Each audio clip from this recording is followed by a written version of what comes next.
আজকে আমরা দেখব ইন্টারোগেটিভ সেন্টেন্সে কিভাবে ভয়েস চেঞ্জ হয়। ইন্টারোগেটিভ অর্থাৎ জিজ্ঞাসাসূচক বা প্রশ্নমূলক। তো আমরা জানি প্রশ্নমূলক সেন্টেন্স দুভাবে হয়, একটা হচ্ছে WH আর একটা হচ্ছে ইয়েস নো। আজকে আমরা দেখব ইয়েস নো ইন্টারোগেটিভ। এই ইয়েস নো ইন্টারোগেটিভ সাধারণত প্রথমে অক্সিলারি ভার্ব দিয়ে শুরু হয়। যেমন ডাজ মানু সিং এ সং। কিভাবে এই সেন্টেন্সটাকে আমি ভয়েস চেঞ্জ করব, এটাই আজকে আলোচ্য বিষয়। তো দেখো, ইন্টারোগেটিভ মার্ক আছে, অর্থাৎ আমাকে প্যাসিভও করতে হবে ইন্টারোগেটিভ ভাবে। তো অবজেক্ট কি আছে? এ সং, একটি গান। ডাজ প্রেজেন্ট ফর্মে আছে, তাই কি হবে? Is a song. এরপর কি হবে? ভার্বের third form sung. Is a song sung by Manu. Is a song sung by Manu. এটা আমার প্যাসিভ হয়ে গেল। Number 2, do you know this. তো এখানেও সেই তাই, দিস অবজেক্ট, দিস মানে কি? এটা সিঙ্গুলার নাম্বার। ডু অর্থাৎ এটা প্রেজেন্টে আছে, তাই ইজ দিস। নো এর থার্ড ফর্ম কি? Known, KNOWN, known. Is this known to you. এখানে বাই হবে না, এখানে টু হবে, ইউর আগে। এরকম ক্ষেত্রে টু হয়, এখানে বাই হবে না। তাহলে is this known to you, এটা হয়ে গেল আমার passive. Do you know this, is this known to you. Number 3, is he writing a poem. সে কি একটি কবিতা লিখছে? তো দেখো, এখানে কিন্তু ভার্বের সঙ্গে আইএনজি যোগ আছে। তো আমি আগেই বলেছি ভার্বের সঙ্গে আইএনজি যোগ মানে কি? প্যাসিভে বিইং। ঠিক আছে। আর হ্যাভ, হ্যাজ আর হ্যাড থাকলে কি হয়? বিন। শ্যাল, উইলে কি হয়? বি। তো এই জিনিসগুলো কিন্তু মনে রাখতে হবে। আগের ভিডিও যারা দেখেছো তারা বিষয়গুলো দেখতে পেয়েছো। তো দেখো, ইজ এ পোয়েম, যেহেতু সিঙ্গুলার নাম্বার তাই অক্সিলারি ভার্ব ইজই হবে। ইজ এর পরে কিন্তু অবজেক্ট, সাবজেক্ট রূপে object. Is a poem being. এই যে অক্সিলারি ভার্ব আর বিইং এর মাঝে সবসময় অবজেক্ট থাকে সাবজেক্ট রূপে, এটা মাথায় রেখো। তাহলে ইজ আর বিইং এর মাঝে অবজেক্ট সাবজেক্ট রূপে আছে। এবার ভার্বের third form written, WRITTEN, written by him.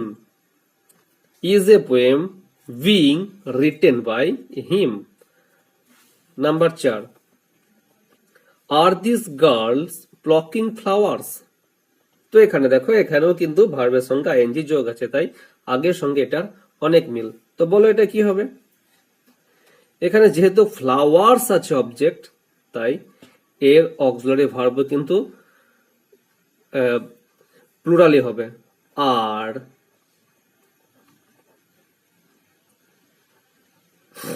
R flowers being. প্লকিং এর থার্ড ফর্ম কি? Plucked, PLUCK, plucked by the girls. এই তো ব্যাস হয়ে গেল। নাম্বার 5 কি বলছে? Have you helped him. তুমি কি তাকে সাহায্য করেছিলে? তাহলে এখানে অবজেক্ট কি আছে? হিম। হিমের সাবজেক্ট কি? হি। এটা যখনই কোশ্চেন করতে হবে তখন প্রথমেই হ্যাভ অথবা হ্যাজ দিতে হবে। তাহলে হি এর পরে কি হয়? হ্যাজ হয়। ইন্টারোগেটিভে হ্যাজটা প্রথমে চলে আসে, তাহলে হিমের জন্য এখানে হ্যাভটা হয়ে যাবে হ্যাজ।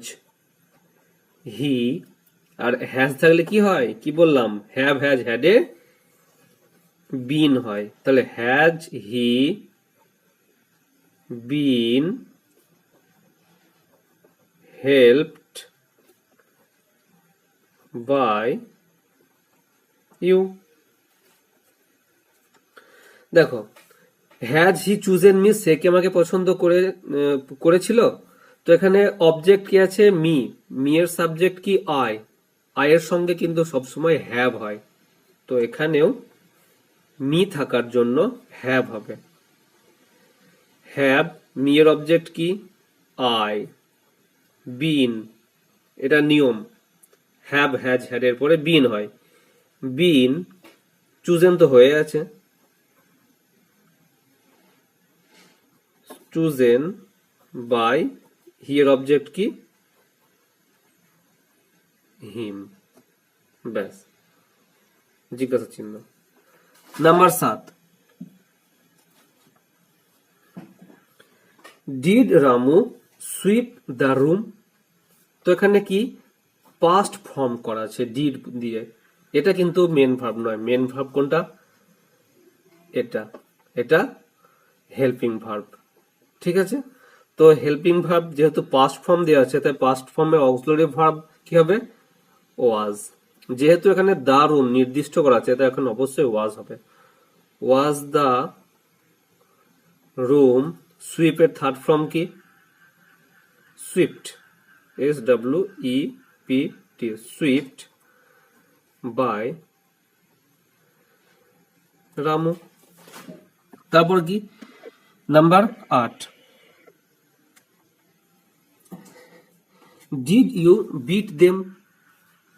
এখানেও ডিড দিয়ে কিন্তু পাস্ট ফর্ম করা আছে, তাহলে আমাকে পাস্টের অক্সিলারি ভার্বে নিয়ে আসতে হবে। তার জন্য আমাকে দেখতে হবে কি এই দেমটা সিঙ্গুলার না প্লুরাল, কোন নাম্বার, দেম অবশ্যই প্লুরাল নাম্বার, পাস্ট এবং প্লুরাল নাম্বার, তাই এখানে হয়ে যাবে wire.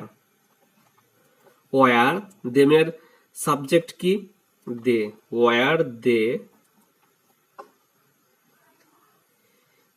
Beaten, BEATEN, beaten, were they beaten by you. 9 number, shall I take this medicine.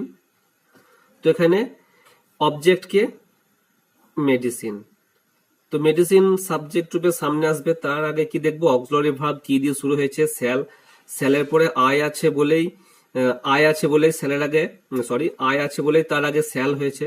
আর যদি মেডিসিন সাবজেক্ট রূপে সামনে আসে তাহলে কখনোই শ্যাল হবে না, কারণ আমরা জানি শ্যাল আয়ের সঙ্গে বসে, তো শ্যালটা হয়ে যাবে উইল। এখানে মি থাকলে কিন্তু শ্যালই হতো, ঠিক আছে, যেহেতু মেডিসিন একটা অবজেক্ট, একটা বস্তু, তাই বস্তুর আগে সবসময় উইল হয়, ঠিক আছে, শ্যাল হয় না। উইল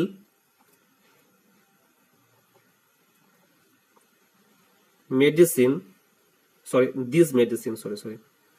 উইল দিস মেডিসিন, তো উইল আর শ্যালের সঙ্গে কি হয়, উইল আর শ্যালের সঙ্গে সবসময় বি হয়, উইল দিস মেডিসিন বি, টেকের থার্ড ফর্ম কি taken, TAKEN, taken by me, will this medicine be taken by me. বোঝা গেল? এটা দেখো আরো পরিষ্কার হয়ে যাবে, উইল ইউ টিচ মি, তুমি কি আমাকে পড়াবে। তো এখানে মি অবজেক্ট মি আছে, সাবজেক্ট আই হয়ে যাবে, তো আই হতে গেলে উইল হয় না শ্যাল হয়, আয়ের সঙ্গে সবসময় কিন্তু শ্যাল হয়, তাহলে উইলটা হয়ে যাবে শ্যাল। আগেরটা যেমন শ্যালটা হয়ে গেছে উইল, মেডিসিন একটা বস্তু, সেই জন্য এখানে উইলটা হয়ে যাবে শ্যাল। কেন না, মি সাবজেক্ট রূপে আই হয়ে যাবে সেই জন্য, কারণ আমরা জানি আয়ের সঙ্গে শ্যাল বসে আর কোনো বস্তুর সঙ্গে উইল বসে। শ্যাল আই বি টিচ, টিচের থার্ড ফর্ম কি taught, TAUGHT, GHT taught, shall I be taught by you? তো এই হচ্ছে ইন্টারোগেটিভ সেন্টেন্সের প্যাসিভ ভয়েস করার নিয়ম। আশা করছি তোমরা প্রত্যেকটা এক্সাম্পল বুঝতে পেরেছো এবং নিয়মটাও আয়ত্ত করতে পেরেছো। ভিডিওটা তোমাদের কাছে যদি ইনফরমেটিভ বলে মনে হয়ে থাকে বা এখান থেকে কিছু শিখতে পারো, অবশ্যই একটা লাইক করে দিও। আর যারা নিয়মিতভাবে এরকম ইংরেজি গ্রামার শিখতে চাও আমার সঙ্গে এভাবে, তো অবশ্যই আমার চ্যানেলটাকে সাবস্ক্রাইব করে দিও, কারণ তোমরা সাবস্ক্রাইব করে দিলেই আমি উৎসাহ পাবো।